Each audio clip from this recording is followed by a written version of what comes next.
No final dos anos 1960, os moradores do norte da Califórnia ficaram apreensivos após uma série de assassinatos não solucionados que, em sua maioria, tinham como alvo casais jovens. Esses atos aleatórios de violência logo foram atribuídos ao assassino do Zodíaco, um indivíduo não identificado que passou a enviar cifras estranhas e mensagens enigmáticas para a imprensa após os crimes. Embora décadas tenham se passado e uma dúzia de possíveis suspeitos tenham sido apontados, até fevereiro de 2026, o assassino do Zodíaco continua sem nome.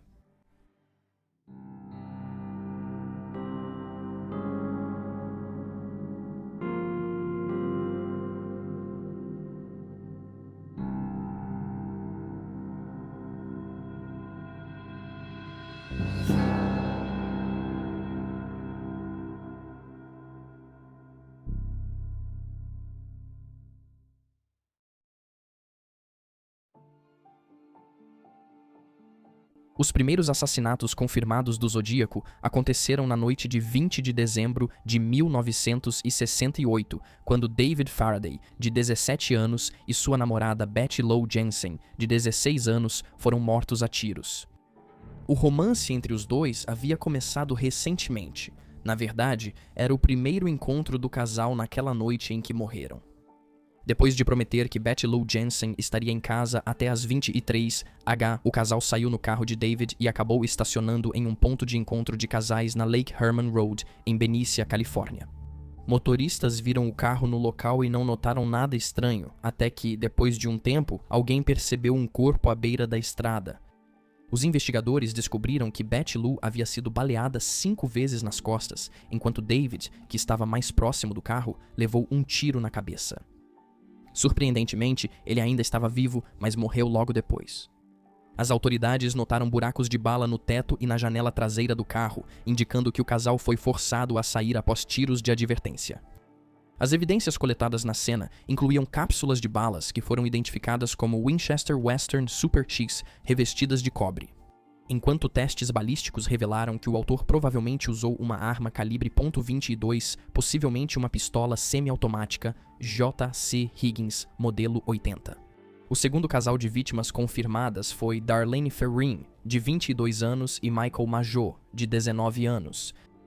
Na noite de 4 de julho de 1969, Darlene entrou em contato com Michael e os dois pararam no estacionamento do parque Blue Rock Springs, em Vallejo. Segundo Michael, outro carro entrou no estacionamento por volta da meia-noite. Ele saiu, mas retornou poucos minutos depois. Em seguida, o carro parou e o motorista saiu do veículo antes de apontar uma luz forte em direção ao casal e atirar para dentro do carro. Darlene foi atingida várias vezes e morreu ao chegar no hospital, enquanto Michael levou tiros na mandíbula, no ombro e na perna. Felizmente, ele sobreviveu aos ferimentos e forneceu aos investigadores uma descrição do agressor.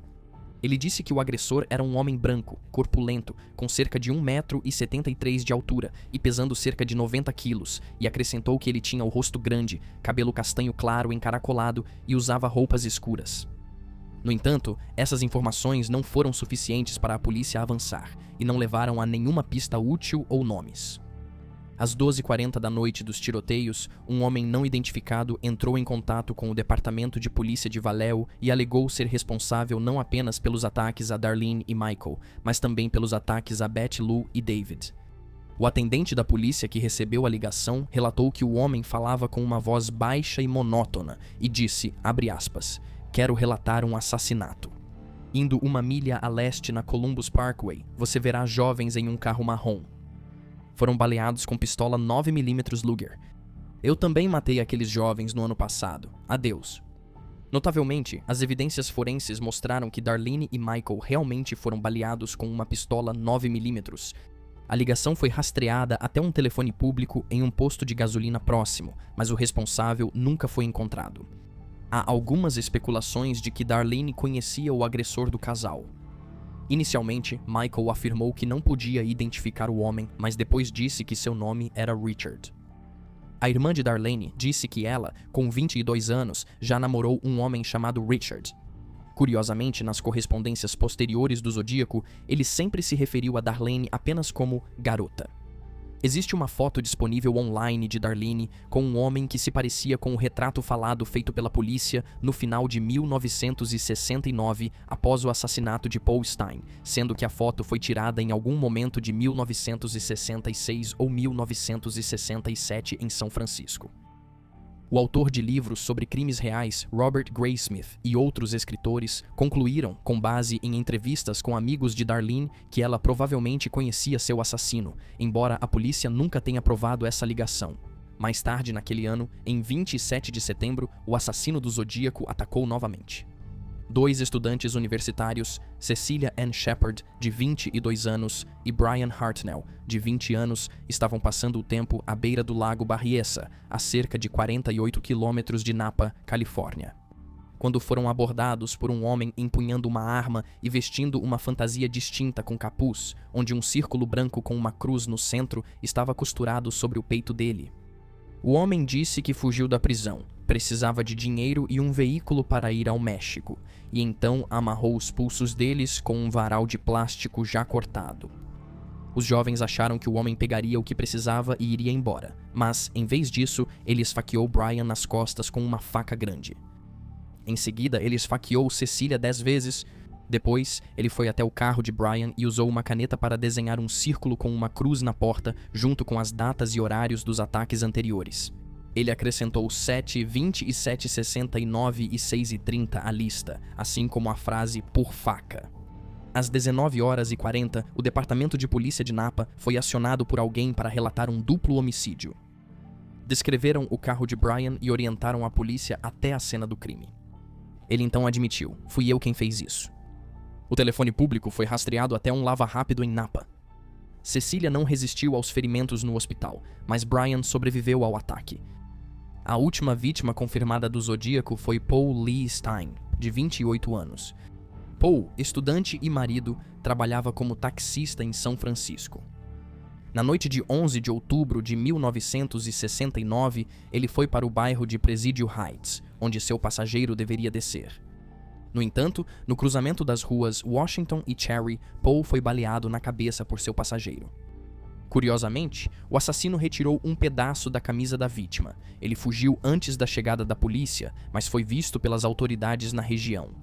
Frustrantemente, porém, a descrição do suspeito transmitida pelo rádio afirmava que a polícia estava procurando por um homem negro. Então, o homem branco, que fora isso correspondia à descrição, não foi detido. Testemunhas próximas conseguiram ajudar os investigadores a montar um retrato falado do assassino e foram encontradas impressões digitais na lateral do táxi, que podem ter pertencido a ele. Os detetives primeiro acharam que Paul morreu em um assalto aleatório, mas depois tiveram que rever essa opinião. Quando o escritório de um jornal local, o San Francisco Chronicle, recebeu uma carta do assassino que dizia, em parte, "Eu sou o assassino do motorista de táxi". O envelope também continha o pedaço da camisa de Paul que foi retirado pelo autor do crime. Notavelmente, essa não foi a primeira vez que o Zodíaco escreveu para a imprensa. Em agosto de 1969, ele escreveu 4 cartas. A primeira foi enviada ao Value Times Herald, na qual o autor da carta assumiu a responsabilidade pelos assassinatos de David e Betty, assim como pelo de Darlene e pelos ataques a Michael.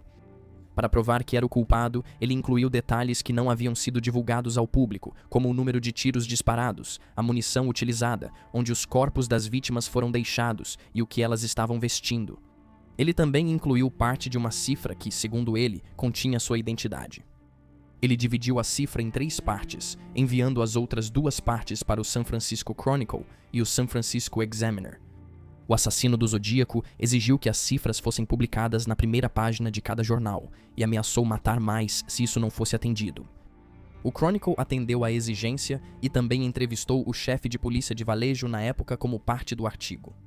Ele afirmou: "Não estamos certos de que a carta seja do assassino". Depois, pediu ao autor mais informações para confirmar que ele cometeu os crimes. No dia 4 de agosto, o Examiner recebeu uma carta que começava: "Prezado editor, aqui é o Zodíaco falando". Isso fez o autor desconhecido ser chamado de assassino do Zodíaco. Nesta segunda carta, o Zodíaco forneceu mais informações sobre os assassinatos, incluindo pequenos detalhes sobre seus crimes. Ele também comentou novamente sobre o criptograma original: "Quando decifrarem, me terão". Enquanto tanto o FBI quanto a CIA tentaram decifrar o código, eles não tiveram sucesso. No entanto, um casal em Salinas, Califórnia, Donald e Betty Harden, conseguiu decifrá-lo e descobriram que ele não incluía o nome do culpado. Em vez disso, o Zodíaco falava sobre seu amor pelo assassinato e sobre renascer no paraíso, afirmando que aqueles que ele matou se tornariam seus escravos. A mensagem estava cheia de erros de ortografia e gramática. Uma nova cifra foi enviada ao Chronicle em 8 de novembro de 1969. O Zodíaco novamente solicitou publicação na primeira página. Por 51 anos, a mensagem contida dentro do código permaneceu indecifrada. Mas, em 2020, uma equipe de pessoas, incluindo engenheiros de software, programadores e matemáticos, usando um software criado por Jarl Van Eyck, um dos programadores que trabalhava no código, determinaram a melhor chave de criptografia possível, permitindo finalmente decifrar a mensagem. Mais uma vez, estava cheia de erros de ortografia e enganos, e na mensagem o Zodíaco dizia que não tinha medo da câmara de gás porque isso o enviaria para o paraíso ainda mais rápido. Ele ainda afirmou que teria escravos suficientes no paraíso e que por isso não tinha medo da morte. O Zodíaco continuou a escrever cartas para a mídia durante todo o ano de 1970. A última carta dele naquele ano foi em outubro, quando enviou um cartão de Halloween para Paul Avery, jornalista do Chronicle. O jornal havia recebido um cartão assinado pelo Zodíaco quase 3 semanas antes, no início do mês. O cartão para Paul foi assinado com um Z e continha o símbolo do Zodíaco, o círculo com uma cruz no meio. Uma nota escrita à mão dizia: "Bu, você está condenado." O jornal Chronicle destacou essa interação em sua primeira página, observando que o cartão também continha a frase 14, sugerindo mais uma vítima.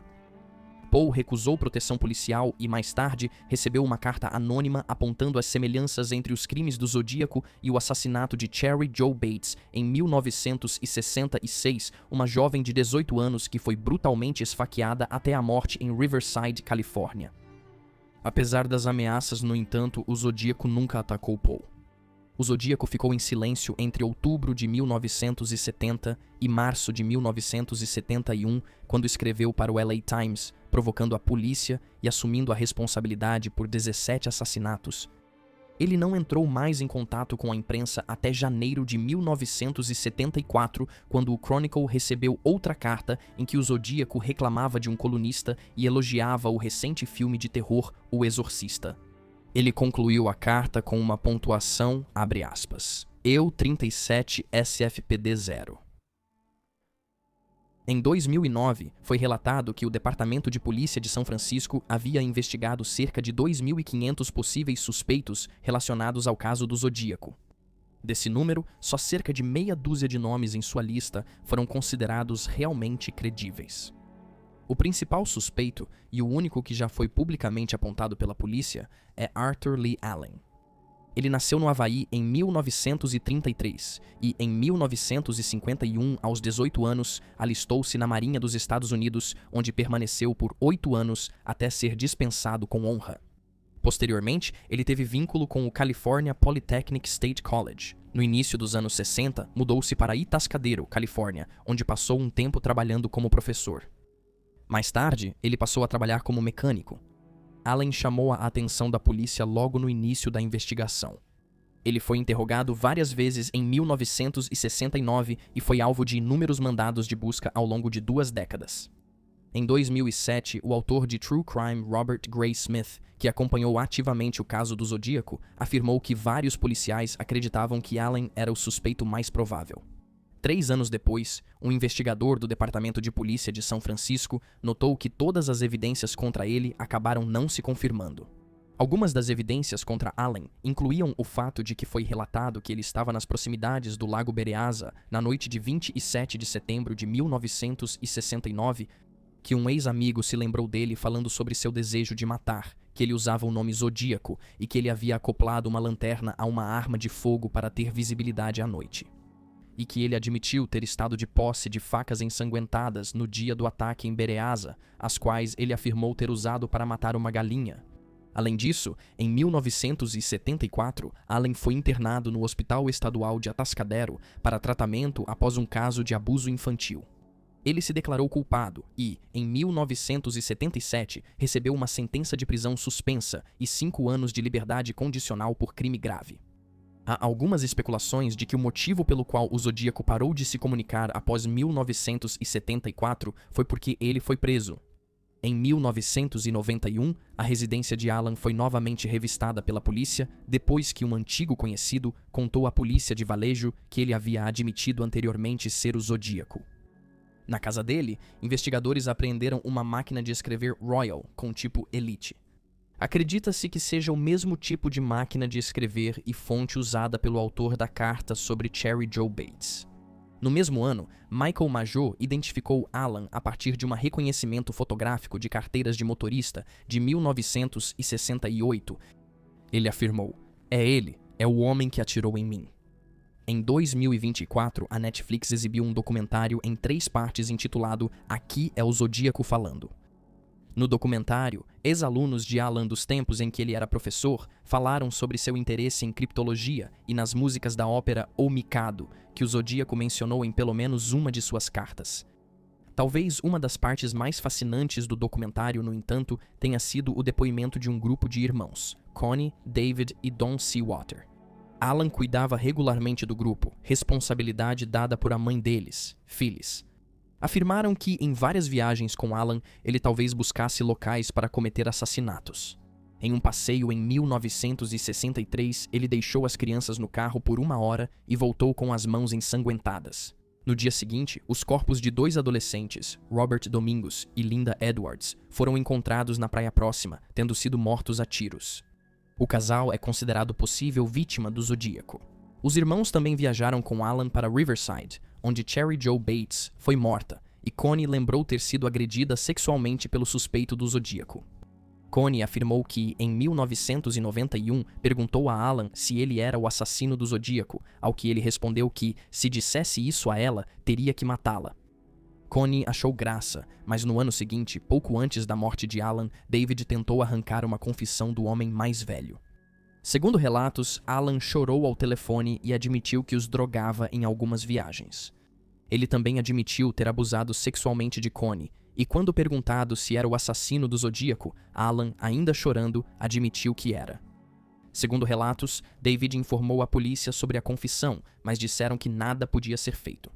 Quando os irmãos falaram com a mãe sobre isso, ela riu e disse que Alan era um brincalhão. Ela nunca acreditou que Alan fosse capaz de matar ou abusar de alguém.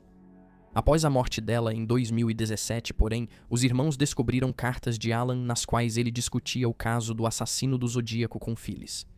No entanto, nem todos concordam com a teoria de Arthur Lee Allen.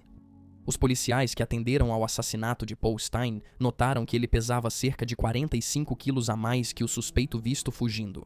Já a telefonista da polícia, que atendeu após o assassinato de Darlene Ferrin, disse que Alan não soava nem um pouco como o homem com quem ela falou ao telefone.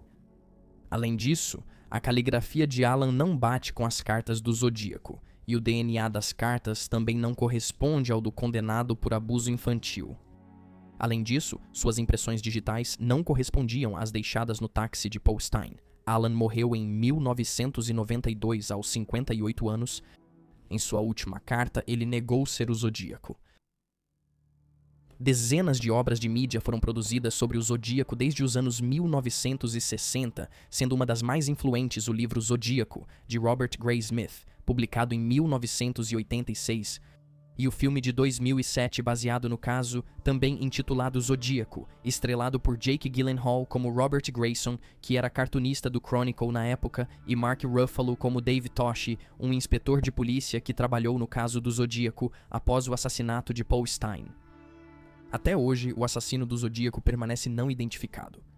Ao longo dos anos, o caso foi reaberto e reexaminado repetidas vezes antes de ser arquivado novamente. Até hoje, o caso foi deixado de lado mais uma vez.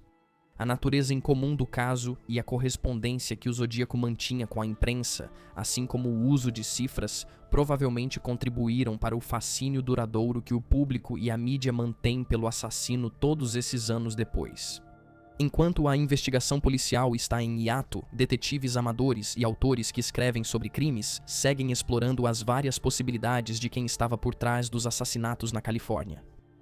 Em 2021, foi sugerido que um pintor e decorador chamado Gary Francis Post seria o responsável pelos assassinatos do Zodíaco. A teoria foi apresentada por um grupo conhecido como Case Breakers, que é formado por ex-policiais, analistas forenses e investigadores militares aposentados. Eles afirmaram que ele também era responsável pelo assassinato de Cheri Jo Bates, mas, notavelmente, tanto as forças policiais locais quanto o FBI expressaram ceticismo em relação às supostas descobertas do grupo. Não há nenhuma evidência física ligando Post, que morreu em 2018, aos crimes. Embora ele tivesse um histórico de violência, incluindo abuso doméstico, há poucas evidências que o conectem às cenas do crime. Um apresentador de televisão considerava Post um possível suspeito desde 2014, mas muitas de suas alegações também eram infundadas. Outro suspeito foi recentemente nomeado em 2022, quando Jared Kobeck revelou Paul Doerr como potencialmente sendo o Zodíaco em seu livro How to Find Zodiac. Doerr era um morador de North Bay que tinha uma caixa postal em Vallejo. Ele media 1,75 metros como o assassino do Zodíaco, e era um escritor ávido, com hábitos parecidos aos do Zodíaco. Ele também tinha interesse em criptografia e cosplay, e em seu fanzine, ele supostamente escreveu a receita de uma bomba Annie-Fuel, que foi repetida pelo Zodíaco nos anos 1960, e até incluía os mesmos erros. Além disso, como parte de uma lista de livros que queria vender, ele anotou The Strange Ways of Man, de E. Royston Pike, que, em um parágrafo, discute caçadores de cabeças matando suas vítimas para terem escravos na vida após a morte. Diversos pequenos detalhes indicam que Doerr tinha algumas coisas em comum com o Zodíaco, mas não há nenhuma evidência concreta ligando-o aos assassinatos, e não está claro se a polícia investigou ou planeja investigar essa teoria. Embora o mistério persista, muitos detetives amadores e entusiastas aceitaram a possibilidade de que talvez nunca saibamos quem realmente foi o Zodíaco. E aí estão os fatos. Por favor, deixe um comentário abaixo com suas próprias teorias e especulações, e lembre-se de curtir este vídeo e se inscrever para apoiar o canal. Obrigado por assistir, fique atento, se cuide e até a próxima.